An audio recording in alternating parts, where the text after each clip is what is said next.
Ulit nga po yung tanong. Qualities. Nagustuhan mo kay Julia. Naging working experience. Or na-enjoy mo. Oo. It doesn't have to be a super great answer, ah. You know, yung paano mo lang talagang Ako, nakatrabaho. hindi ako kasi... Ano na-appreciate mo?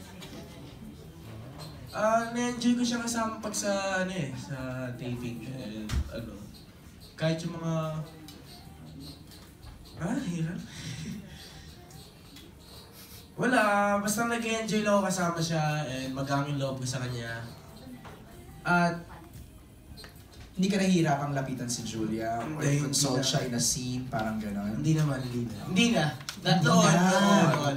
So doon medyo may konting kailangan pa ng icebreaker. Yung Vince Cotton James. Ay talaga?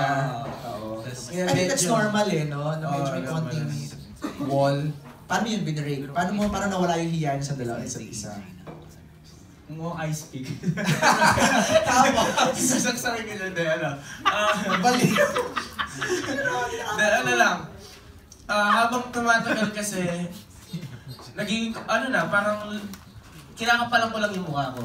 And dinadaan ko sa konting panloko-loko, pabiro-biro, and napapatawa ko siya. Doon na lumapit yung love ko sa kanya, unti-unti, hanggang sa tumagal na hanggang sa ito na, isama namin na lang. Nag-work yun, Julia? Yung mga paloko-loko sa'yo ni Ronnie?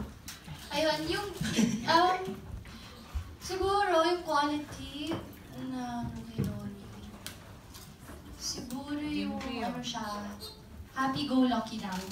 Tapos parang kunyari sa set, kahit halatang pagod na siya, hindi ka makakarinig ng isang complaint from him. So maganda yun.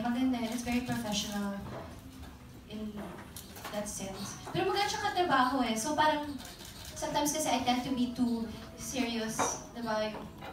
And mature and all. And I always say this, but he really brings out the kid in me. Parang lumalabas yung pagka 19-year-old ko. Kasi nalalabas na yung kulit ko. So yun. Close ba age nyo?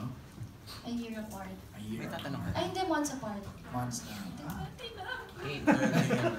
Paano ba kami? Mag-18 na ako. Wow.